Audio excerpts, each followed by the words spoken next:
Louvado seja Deus, a paz do Senhor Jesus Cristo. Vamos estar aqui falando sobre jejum.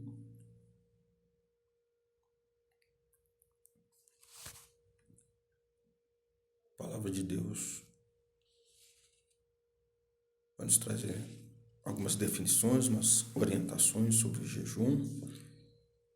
E nós vamos falar aqui, começando aqui pelo luto, pelos mortos, que era acompanhado muitas vezes em oração. Então nós temos aqui Jeremias capítulo 14, versículo 11 e 12. Então disse-me o Senhor: não intercedas pelo bem deste povo. Quando jejuarem, não ouvirei o seu clamor. E quando me oferecerem holocaustos e oferta de manjares, não me agradarei deles, senão que os consumirei pela espada, e pela fome, e pela peste. Então aqui tinha uma sentença dada por Deus pela desobediência de Israel em relação aos mandamentos, por deixar de ouvir a voz do Senhor Deus. E interessante aqui que Deus está falando através do profeta Jeremias que mesmo que estes jejuassem e intercedessem, contudo, o Senhor não ouviria o clamor por causa da desobediência que estes estavam tendo para com o Senhor Deus, de não guardar os mandamentos e servirem a outros deuses. Então aqui nós temos também aqui em Lucas, capítulo 2, versículo 37, falando aqui da profetisa Ana, filha de Fanuel, da tribo de Asser, que viveu com seu marido 7 anos desde a sua virgindade.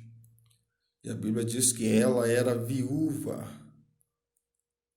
e tinha quase 84 anos, e não afastava do templo, servindo a Deus de noite e de dia, com jejuns e orações. Então ela estabeleceu aqui uma filosofia de vida, ela estabeleceu aqui um princípio de vida,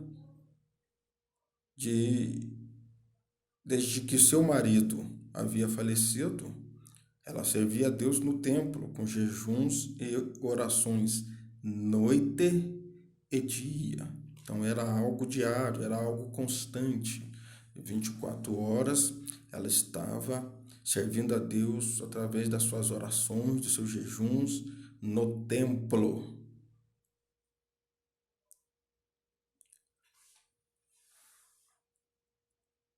O jejum também aqui tem algo muito interessante que fala que perdurara desde a manhã até a tarde. Segundo Samuel capítulo 1, versículo 12, fala assim: e gemeram, choraram e jejuaram até ao entardecer, por causa de Saul e de Jonatas, seu filho, e pelo povo do Senhor, e pela estirpe de Israel, porque tinham caído a espada.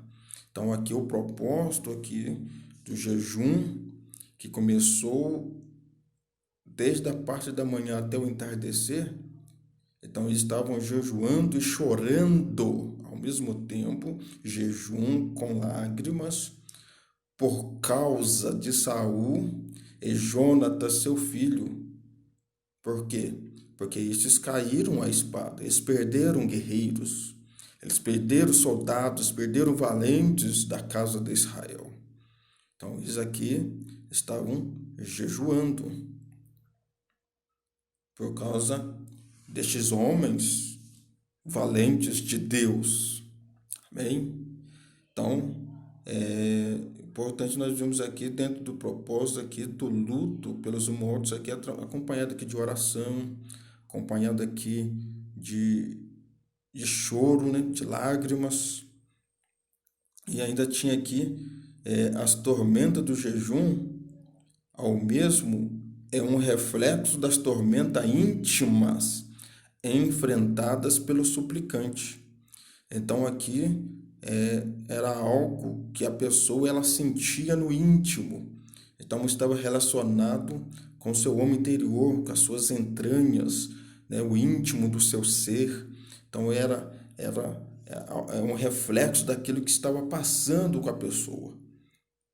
Então aqui nós temos aqui o Salmo 69, verso 10, fala assim: chorei estando com minha alma, olha aí, o íntimo, em jejum. Então, o choro era íntimo, era uma manifestação da alma. Então, ele jejuava em relação ao que ele estava sentindo. O Salmo 109, verso 4, fala assim: os meus joelhos tremem de tanto jejuar, e o meu corpo emagrece. Então, aqui, nós vemos aqui a questão do jejum, que realmente afeta o corpo físico, toda a estrutura do corpo humano, do corpo físico. Então aqui fala que o salmista, que os joelhos estavam tremendo de tanto jejuar e o corpo estava emagrecendo. Às vezes as pessoas querem perder quilos, logicamente, nós vamos ver aqui que o que acontece, o jejum, ele pode ajudar, ele pode favorecer também a pessoa a ela ter esta perca, né, de peso corporal. Então, a pessoa, aqui nós vemos aqui que havia essa questão aqui do corpo emagrecer. Então, o que acontece? Poderia o jejum também ocorrer fora do dia da expiação, sendo determinado 4 dias depois da destruição do templo. Então estava relacionado agora o jejum, que era o jejum feito porque o templo tinha sido destruído. Então o profeta Zacarias, no capítulo 7, vai nos mostrar estes jejuns que aconteciam. E diz assim: devemos, sacerdotes, profetas e o povo, veja bem, sacerdotes, profetas e o povo, continuar a chorar no 5º mês com jejum. Continuar, era algo contínuo, que tinha começado com, no caso aí, que tinha o dia da expiação, mas fora o dia da expiação, aqui fala que era um ato contínuo. Então eles tinham que chorar no 5º mês com jejum, como temos feito por tantos anos. Uma pergunta: por tantos anos? E veio a palavra do Senhor: quando jejuastes e planteastes no 5º, no 7º mês, durante estes 70 anos, porventura foi para mim, de fato, foi para mim que jejuastes? E aí Deus faz a pergunta: será que o propósito realmente é de buscar a face de Deus? Estava voltado para o eterno? Pois quando comeis e quando bebeis, não é para vós mesmo que comeis e bebeis? Assim diz o Senhor dos Exércitos: o jejum do 4º mês, bem como o jejum do 5º, do 7º e o jejum do 10º mês, se tornarão para a casa de Judá em regozijo, alegria e festas solenes. Olha aí o jejum como motivo também de celebrar o Senhor. Então, eles jejuavam também como motivo aqui de celebrar o Senhor. Isso ocorria no 4º mês, 5º mês, 7º mês e o 10º mês. Então, era um motivo aqui de regozijo, alegria e festas solenes. Portanto, amai a verdade e a paz. Então, aqui, o jejum que era motivo de festa, e ainda tinha que ser demonstrado o quê? Esta busca amorosa pela verdade e pela paz. O jejum é a despersonalização e esvaziamento do conceito, que deveria ser uma expressão do humilhar-se do homem diante de Deus como uma realização piedosa. Então, estava voltado aqui. Então, esse esvaziamento, o homem se esvazia de todo o seu ser diante de Deus, é uma expressão de humilhação. O homem diante de Deus, o homem humilhando-se diante de Deus. Então, aqui é uma expressão de uma realização piedosa, quer dizer, em busca de uma santificação, de uma vida devota, de uma vida voltada em obediência, em reverência, em temor para com Deus. Isaías capítulo 58, verso 3 até o 7, diz assim: por que jejuamos, se tu não vês? Por que afligimos a nossa alma, se tu não te importas? Eis aqui a minha resposta. No dia de vosso jejum, correis atrás de vossos negócios e requereis o fruto de todo o vosso trabalho. Eis que jejuais por disputa e contenda, e para ferir com o punho da impiedade.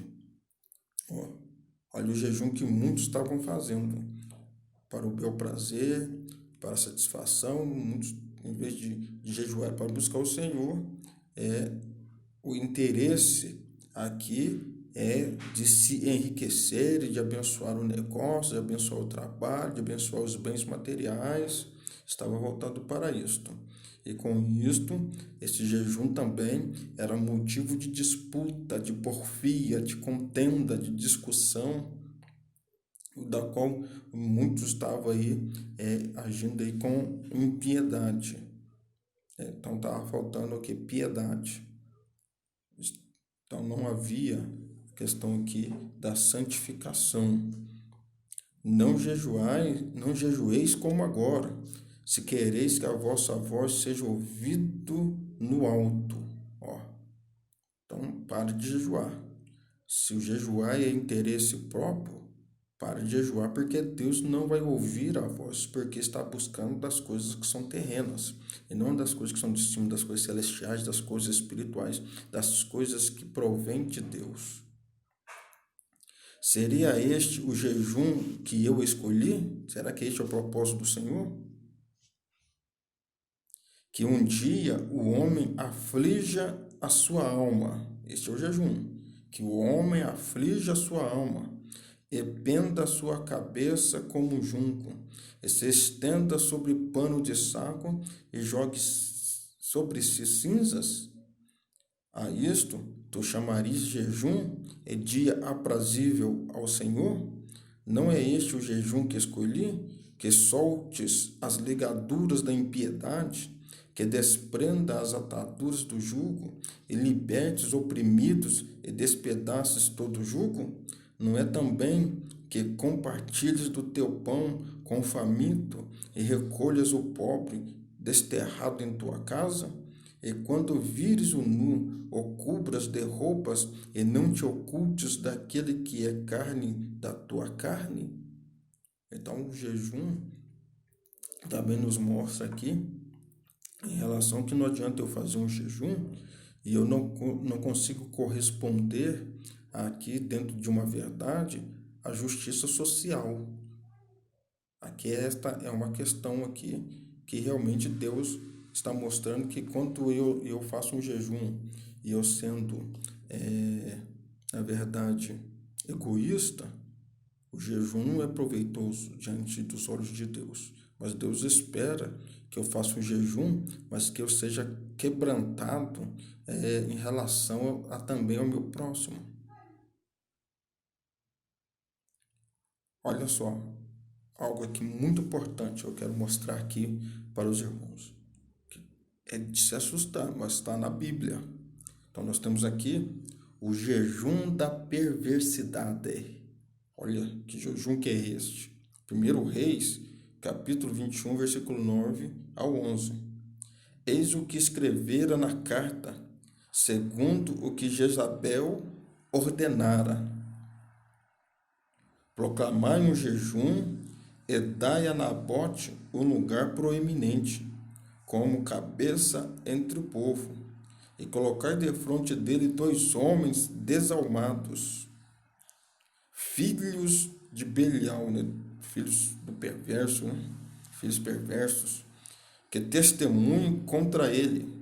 Amaldiçoaste a Deus e ao rei, depois lançai-o para fora e apedrejai-o para que morra.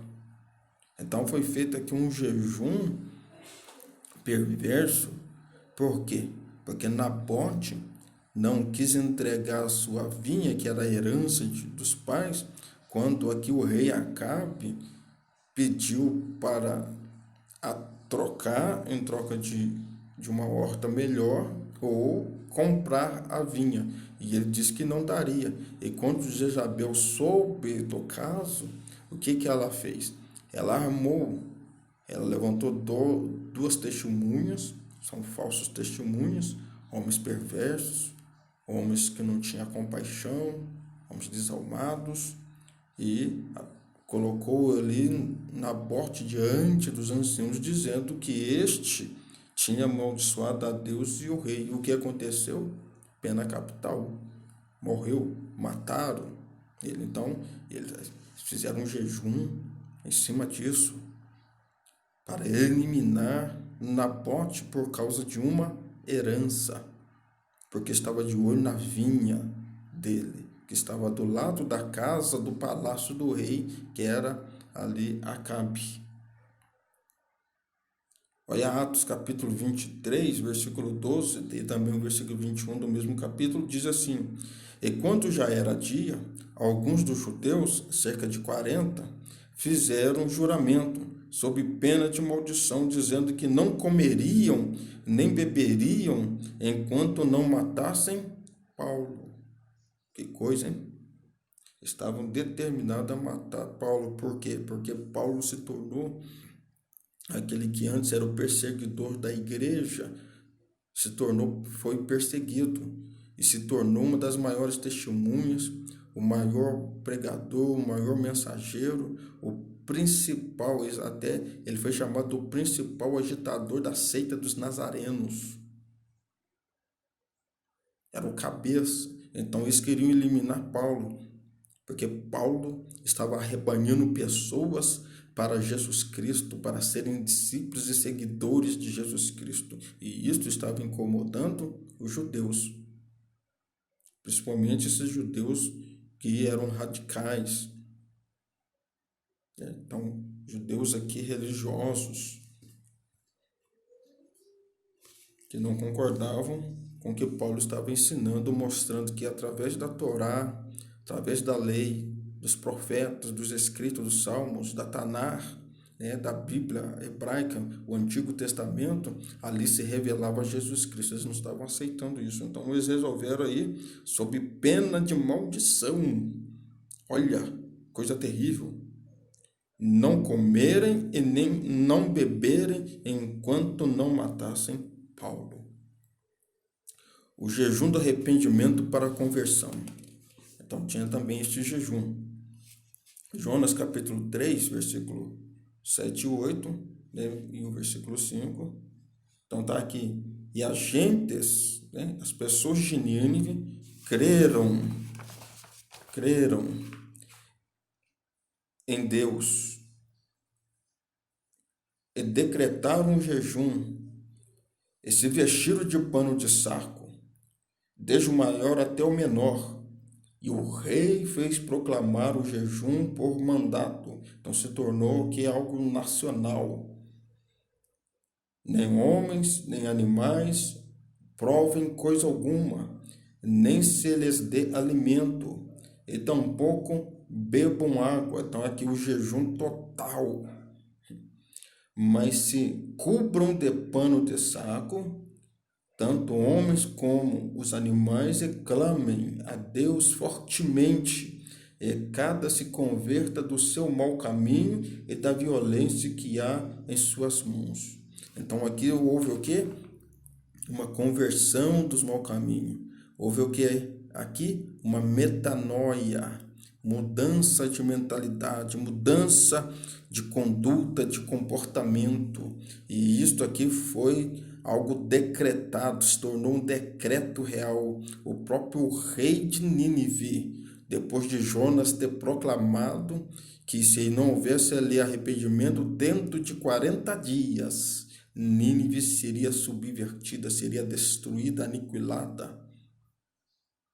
E ao ouvir ali a voz do profeta, houve uma proclamação real por toda a nação. E o que aconteceu? Nem homens, nem animais poderiam comer, nem beber, nem sequer ser dado alimento para algum animal. Mas todos tinham que se cobrir de pano e clamar fortemente ao Deus e se arrepender e se converter do mau caminho, principalmente da violência praticada pelas suas mãos. Então, seus atos, suas atitudes tinham que se tornar abomináveis diante dos seus olhos. Então, aqui nos mostra, meus queridos, uma conversão genuína, real e total diante de Deus. E tudo isso sendo também proclamado com jejum.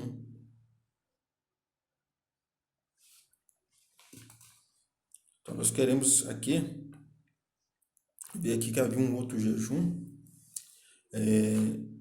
em especial, temos aqui Daniel capítulo 6, versículo 18, fala aqui que houve um jejum aqui do rei Dário, não havia música como conforto ou meditação. Então ele jejua, eliminando o som, a música ou algo, né, assim, como conforto ou como meditação. Então, muitas vezes as pessoas querem se consagrar a Deus ou querem tirar um tempo para Deus e colocam um fundo musical como meio de consolo, como meio de meditação, como meio de buscar a Deus. Mas no caso aqui de Dário, aqui em Daniel capítulo 6, versículo 18, quando este foi lançado na cova dos leões, e Daniel estava lá na cova dos leões, Dário foi fazer um jejum. E a Bíblia diz assim: então o rei se dirigiu para o seu palácio, passou a noite, olha, a noite inteira em jejum e não deixou trazer à sua presença instrumento de música e fugiu dele o sono. Então ele perdeu o sono, teve insônia, perdeu o sono por causa da situação que ocorreu ali com seu servo, o ministro, né, o primeiro-ministro aqui, né, que ele tinha ali uma compaixão, tinha ali um sentimento de amizade verdadeira e sincera para com Daniel. Então nós vimos que ele passou a noite em jejum e dispensou a música. Por causa do quê? Porque o seu amigo Daniel foi lançado na cova dos leões e ele sabia que foi lançado injustamente. Ele sabia da situação. Tanto é que ele disse: o teu Deus, Daniel, a quem tu serves continuamente, que ele te livre, que ele ia te livrar. E aí chegou no outro dia, de manhã cedo, ele foi bem cedinho, né? E ele ainda em jejum, não tinha comido nada. Ele chegou, pediu para tirarem a pedra e ele clamou: Daniel, Daniel. E Daniel, lá do fundo da cova dos leões, disse: vive o rei e vive o Senhor Deus, que eu não cometi nenhum delito contra ti. E Daniel estava vivo, e ele diz assim: e o Senhor Deus, aleluia, enviou o seu anjo para fechar a boca dos leões. Olha o jejum. Coisa poderosa, amados, o jejum. Também traz livramento, preserva a vida do servo do Senhor. Louvado seja o nome do Senhor, que nós pudéssemos realmente sermos homens e mulheres que através do jejum pudéssemos utilizar essa ferramenta aí para nós conseguirmos fazer com que o nome do Senhor seja glorificado, mas também que nós viéssemos alcançar aí a bênção do Senhor. E Deus assim também abençoar o nosso próximo, as pessoas que estão perto de nós, inclusive a nossa nação, né? Veja bem, os discípulos de João Batista faziam uso disso também. Em Marcos capítulo 2, diz assim: e os discípulos de João e os discípulos dos escribas, olha só, discípulos de João e os escribas dos fariseus, então também tinha esses discípulos, tanto de João quanto dos escribas e dos fariseus, estavam jejuando, e foram perguntar: por que jejum os discípulos de João e os escribas, mas teus discípulos não jejuam? Estavam fazendo essa pergunta para Jesus. Mas por quê? Os discípulos de João, os discípulos dos fariseus jejuam, e os teus discípulos de Jesus Cristo não jejuam? E respondendo disse: podem jejuar os filhos das bodas enquanto o noivo está com eles? Seria possível isso? Você chega em um casamento, você vai estar em jejum? Seria possível isso? Enquanto o noivo está nas bodas, está na festa, na celebração do casamento, você jejua? Se o noivo está presente para celebrar aquela festa, para você se alegrar com ele, será que você jejua? Não era? Então Jesus está falando que não, este não é um momento propício. E diz assim: enquanto o noivo está com eles, não podem jejuar, mas dias virão em que o noivo lhe será tirado, e naqueles dias eles jejuarão. Então, quando o noivo é afastado, o noivo sai, então aí volta à prática normal, vamos jejuar. Vamos jejuar. Então, o jejum é um feito, deveria ser feito sem ostentação. Então, o jejum não é para vanglória. O jejum não é para me mostrar que eu sou melhor do que o outro. Veja bem, Mateus capítulo 6, versículo 16 ao 18, diz assim: quando jejuares, não vos mostreis sombrios como fazem os hipócritas. Não vos mostreis sombrios, né? O rosto cabisbaixo, porque eles desfiguram o rosto para mostrar aos homens que jejuam, né? Com o semblante caído, com a cara de triste, desanimado. Certamente eu vos digo que eles já receberam a sua recompensa. Receber recompensa onde? Diante dos homens. Mas tu, quando jejuares, olha aí, mas tu, quando jejuares, senão a teu Pai em secreto, orando ao Pai em secreto, ao Pai celeste. E teu Pai que vê o secreto e que vê no secreto, te recompensará publicamente. Então será um ato que Deus que vai te honrar. E você não deve mostrar, quer dizer, a Bíblia fala que quando você for jejuar, você lava o teu rosto, você unge, você se cuida, né? Então não venha parecer todo descabelado, né? Com o rosto triste, com o rosto para baixo, aquele desânimo, aquela coisa. Não, aí a pessoa olhar assim e falar: olha só, olha o homem piedoso, olha como ele está em jejum. Você já ganhou teu galardão aqui na terra. E não tem recompensa dos altos céus. Mas quando você jejuar, no íntimo, você lavou o rosto, né? Passou perfume, se ungiu, se produziu, né? Você teve aquela higienização, se cuidou. Aí a Bíblia diz que você no teu secreto com o Pai, no teu secreto com Deus, o próprio Pai Celeste vai te recompensar e você será honrado publicamente diante dos homens, porque Deus vai promover isto. Aleluia. Então deixa Deus te honrar, meu querido. Não é motivo para ostentar.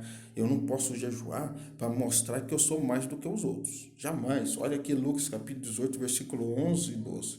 O fariseu, pondo-se de pé, Jesus está falando da oração. O posicionamento aqui do fariseu e do publicano. O fariseu, pondo-se de pé, orava consigo mesmo. Olha, ele estava monologando, estava fazendo uma oração consigo mesmo. Ó Deus, graças te dou porque não sou como os demais homens, ó, ainda menosprezando, ladrões, injustos e adúlteros, e nem sequer como este publicano, o outro que estava orando do lado dele. Jejuo 2 vezes na semana, dou a 10ª parte de todas as minhas entradas. Olha aí, eu dou dízimo de tudo quanto eu tenho. Então o cara estava se ostentando, se achando melhor, se achando o máximo. Então muita gente se jejua não para se santificar, mas para se tornar um santarrão. Então para se tornar e dizer, eu, pai, eu sou o tal. Não, isso não é jejum. Jejum não é para isso. Jejum é para você se humilhar diante de Deus e para receber de Deus a bênção e a graça do Eterno. E principalmente, eu acredito, a misericórdia do Senhor se torna viável e real para as nossas vidas. O favor de Deus é derramado, é vindo sobre nós. Amém?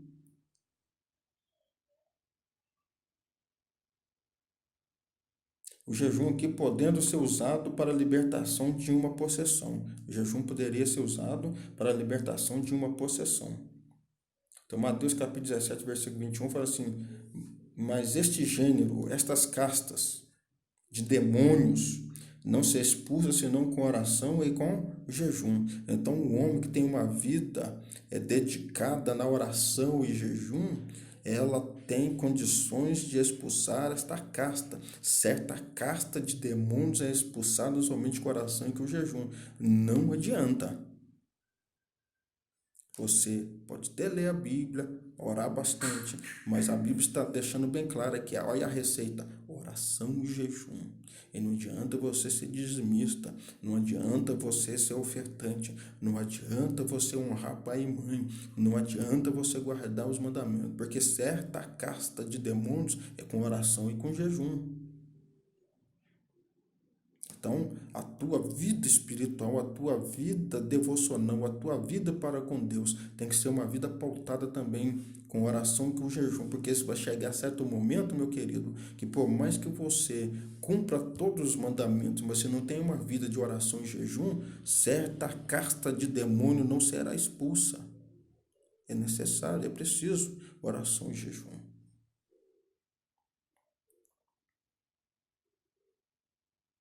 E a Bíblia fala assim, 1 Coríntios capítulo 7, versículo 5, olha aqui. Não vos priveis um ao outro, senão em comum acordo, por algum tempo, a fim de vos dedicardes ao jejum e à oração. Aqui está falando do casal. No casamento, tem que haver um mútuo consentimento. O que é isso aqui? Ah, não, eu vou tirar um tempo aqui para servir a Deus, né, em oração e jejum. Então, eu vou ficar um tempo aqui que sem ter a relação sexual, sem ter o contato sexual. Logicamente, tem que haver uma certa vigilância. Por quê? Porque aqui fala que o apóstolo Paulo assim, ó, comum acordo por algum tempo, não um tempo prolongado além dos teus limites. Então, nós temos que tomar um cuidado para não acontecer aí uma tentação, né? Uma provocação da tentação entre o casal. O casal não pode colocar o outro aí na tentação, na prova. Não pode acontecer isso, certo? A fim de vos dedicardes, dedicardes é um período, ao jejum e oração, e depois, novamente, ajuntai-vos novamente vocês volta à prática de relação íntima, de relação aí de reciprocidade, uma relação mútua, né, de marido e mulher, de esposo e esposa, de casal. Por quê? Porque se a pessoa começa a jejuar e orar além da conta, além de um período específico em que haja um acordo entre o casal, o que fala aqui? Para que Satanás não vos tente, olha aí. Então, quem que vai tirar proveito é Satanás. E não adianta tentar querer expulsar, porque está errado. Então, para que Satanás não vos tente pela vossa falta de controle. Olha só. Então, pela falta de controle, de domínio, em relação ao quê? Ao que está determinado. Opa, eu tenho condições de quantos dias ficar sem o contato sexual com a esposa. Ah, é 3 dias? 3 dias. Então, não vai cair na besteira de querer ficar 7 dias. Porque os outros 4 dias aí, Satanás vai querer tirar proveito disso. E aí não adianta o casal aí falar aí, opa, nós começamos a brigar. Não, não. Quem que faltou com vigilância? Quem que não estabeleceu e não obedeceu o tempo determinado? Então isso aqui é importante. Então tem um tempo específico também entre o casal para a oração e o jejum. Então aqui vamos encerrar aqui. A oração era uma prática usada aqui na igreja primitiva. A igreja primitiva tinha esta prática. Os apóstolos, então Jesus Cristo, os apóstolos tinham esta prática. Olha aqui, Atos capítulo 13, versículo 1 ao 3 e também Atos capítulo 14, versículo 23. Primeiro capítulo 13, fala assim: havia na igreja de Antioquia mestres e profetas, ministrando eles perante o Senhor, então eles estavam servindo ao Senhor no templo, lá em Antioquia, na igreja. Ministrando eles perante o Senhor, servindo eles ao Senhor e jejuando, servindo e jejuando. Disse o Espírito, separai-me, quer dizer, apartai para mim, separai-me para a obra a que os tenho chamado. Então, após jejuarem e orarem, impuseram sobre eles as mãos e os despediram. Quem? Paulo e Barnabé. Então, houve aqui o quê? O jejum e oração para separá-los para a obra aqui missionária, a obra apostólica. A obra começando com os judeus, mas tendo aqui a sua consumação, a sua conclusão, a sua definição final, que a finalidade maior era os gentios, de alcançar também os gentios. Atos capítulo 14, versículo 23, vai falar aqui, tendo nomeados presbíteros pela imposição de mãos em cada igreja, orando com jejuns, os encomendaram ao Senhor em quem tinham crido. Então era uma prática, amados. O jejum não era uma prática e é uma prática para a igreja, é uma prática bíblica, é uma prática que não pode ser deixada de lado. O jejum, ela te traz bênção, o jejum traz livramento, o jejum te traz domínio próprio, o jejum te traz aqui uma comunhão ímpar para com Deus. O jejum te dá condições de você expulsar certa casta de demônios. O jejum estabelece o que? Bênção sobre a nação, repreende a fome, repreende aí as pestes, o gafanhoto. O jejum é muito importante, mas o jejum o propósito aqui de se humilhar, de entregar na presença do Senhor. O jejum também te leva à conversão. Você deixa as práticas maléficas e odiantes, mas você busca a santificação diante do Senhor. Mas o jejum não pode ser tirado para proveito próprio. O jejum não pode ser colocado para maldade, para perversidade, para a destruição do próximo. Mas o jejum é bênção para a tua vida espiritual, para a bênção para a vida do teu próximo, é bênção para a nação e é bênção para a igreja, principalmente para levantar homens, ministros de Deus, para servir a Deus e honrar o Evangelho, honrar as Escrituras, o anúncio da palavra e de como ter homens para cuidar e zelar da igreja. Amém?